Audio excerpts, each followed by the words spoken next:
What if I told you that after World War II ended, as the smoke cleared and nations counted their dead, a different kind of war began, a secret one, a war not fought with bullets or tanks, but with bars of gold, billions of dollars worth, that simply vanished, not looted openly, not recorded officially, but quietly moved, hidden, buried, or melted down under the orders of generals, bankers, and spies. Some say this missing gold became the foundation of modern secret intelligence networks. Others claim it was used to reshape global finance itself, birthing the shadowy power structures that still influence our world today. The question is, where did the gold go? And more importantly, who controls it now? Because behind every post-war reconstruction, every economic miracle, every Cold War alliance, there's a hidden stream of money, and that stream began with the disappearance of the world's gold after 1945. Before World War II, gold wasn't just a shiny metal. It was the lifeblood of global power. Every major economy was tied to it. Every central bank measured strength by how many tons of gold they held in their vaults. London was the center of this, of a gold standard world. The U.S. Treasury in Fort Knox held more gold than any other single entity on Earth. Germany, Japan, Italy, they all accumulated reserves, not just to back currency, but to fund empires. But when Hitler came to power in 1933, something changed. Germany's gold began disappearing, not lost, but repurposed. As Hitler invaded Europe, the Nazi regime seized gold from conquered central banks. They melted down coins, stole gold teeth from concentration camp victims, and funneled bullion into the vaults of the Reichsbank. By 1945, Germany had looted an estimated $580 million in gold, the equivalent of over $10 billion today. Meanwhile, Japan's imperial expansion in Asia was doing the same, plundering treasuries from China, the Philippines, Malaysia, and Indonesia. This operation even had a name whispered among intelligence historians, Golden Lily. The goal? To fund a 1,000-year empire. But by the time Japan surrendered, that empire had crumbled, leaving behind mountains of stolen gold, much of it buried in secret locations across Asia, never officially recovered. When Allied forces entered Germany and Japan, they expected devastation. What they didn't expect was to find evidence of hidden treasure operations on a scale beyond comprehension.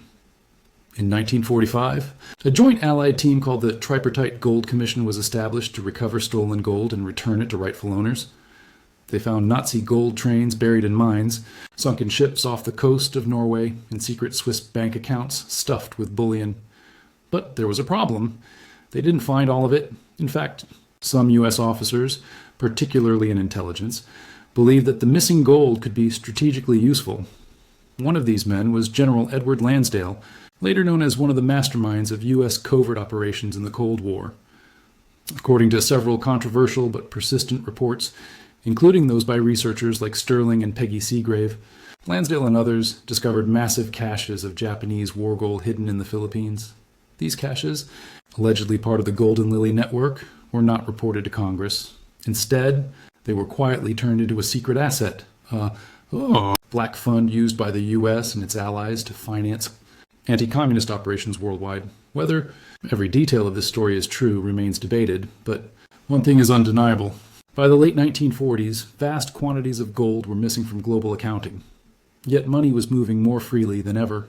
To understand how this gold reshaped the post-war world, we need to look at what happened next, the reconstruction of the global financial system. In 1944, even before the war ended, representatives from 44 Allied nations met in Bretton Woods, New Hampshire. Their goal was to design a new economic order. The result was the Bretton Woods system, pegging every major currency to the U.S. dollar and the dollar itself to gold at $35 per ounce. But here's the twist. By 1945, the U.S. already controlled nearly 80% of the world's official gold reserves. That meant whoever controlled gold controlled the dollar, and whoever controlled the dollar controlled the world. Yet behind this official system, another economy was forming, the shadow gold market.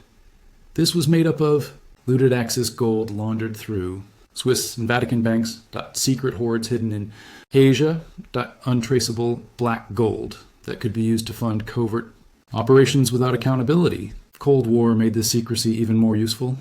Need to finance a coup in Latin America, a rebellion in Southeast Asia. You didn't ask Congress. You used off-ledger gold. As the 1950s and 60s unfolded, this hidden wealth quietly supported Western dominance. But it also created a dangerous illusion that the world's gold-backed system was stable. It wasn't. By the 1960s, cracks were forming. The United States had promised every foreign government that their dollars could be exchanged for gold at any time. But what if there wasn't enough gold left? As America spent massively on the Cold War, the Vietnam War, and global military bases, its gold reserves began to shrink. Meanwhile, France's President Charles de Gaulle, suspicious of U.S. financial dominance, started demanding gold in exchange for dollars. By 1971, the math was impossible to ignore. The U.S. had over $50 billion in dollar liabilities overseas, but only $10 billion in gold. So President Richard Nixon made a fateful decision. On August 15, 1971, he went on television and declared that the U.S. would temporarily suspend the dollar's convertibility into gold. That temporary suspension never ended. It was the death of the gold standard. But here's what few people realize. Even as official gold left the system, unofficial gold was still moving. Secret deals, off-the-book shipments, and hidden reserves continued. And the disappearance of wartime gold from Nazi vaults, Japanese caves, and unknown mines had quietly built the foundation of a new, untraceable global financial network. So, where did it all go? Let's look at what the evidence tells us. After the war, at least 260 tons of Nazi gold were officially recovered and returned. But estimates suggest 10 times that amount went missing, either hidden or absorbed into private and institutional vaults. Swiss banks, long masters of financial secrecy, played a central role. In 1997, investigations revealed that Swiss institutions had knowingly accepted gold from Nazi Germany, including bullion stolen from Holocaust victims. When victims' families and governments demanded restitution, Swiss banks settled for $125 billion, but refused to disclose full transaction records. Meanwhile, in Asia, rumors persisted of Golden Lily treasure sites, with some eyewitnesses claiming U.S. intelligence recovered thousands of tons of gold and quietly used it to back the creation of secret funds during the Cold War. One name surfaces again and again: the Black Eagle Trust. According to numerous accounts, this was a vast covert pool of assets, gold, platinum, and foreign currency, allegedly managed by the CIA and allied governments to fund covert operations, manipulate markets, and ensure Western dominance against communism. Whether or not every claim about the Black Eagle Trust is factual, what's undeniable is that trillions of dollars in value disappeared from public record, and the post-war world never truly accounted for it. Through the 1970s and 1980s, attempts were made to trace the lost gold. The Tripartite Gold Commission continued its work, slowly, bureaucratically, until it was finally dissolved in 1998, still missing enormous quantities. Independent treasure hunters in the Philippines and Indonesia claimed to find Golden Lily sites. Some even brought photographic evidence: tunnels, skeletons, crates marked with imperial seals. But the governments involved were silent. The U.S. denied involvement. Japan refused comment. Why? Because revealing the truth could destabilize trust in modern finance.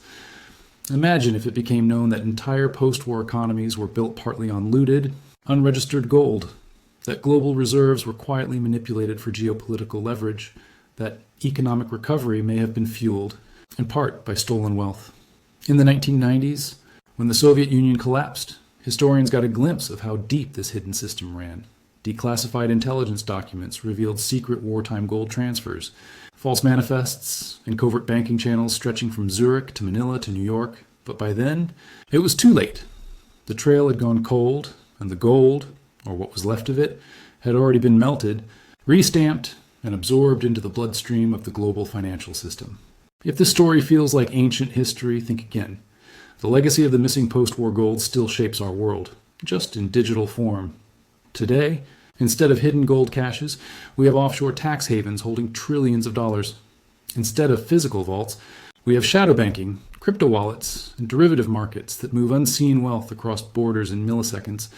And just like after World War II, the public record never quite matches reality. For example, according to the Tax Justice Network, over $10 trillion in assets are currently hidden offshore, outside the reach of any national regulator. The IMF estimates the global shadow banking sector now exceeds $100 trillion in value. The pattern is the same. When transparency threatens power, wealth disappears into the shadows. And just as the missing wartime gold helped create the Cold War's secret funds, today's hidden wealth networks shape modern geopolitics, from sanctions evasion to political lobbying to financial warfare conducted through proxies and shell companies. The question we face now isn't where did the gold go? It's where is the new gold and who's controlling it? So what can we take from the story of vanished gold and silent power? Here are 3 lessons. First, history's wealth doesn't disappear. It transforms. The gold that vanished after World War II didn't evaporate. It was repurposed, reshaped, and reused to fund the systems that dominate our world today. Second, secrecy is power. From Swiss vaults to offshore accounts, those who control hidden money control the course of nations.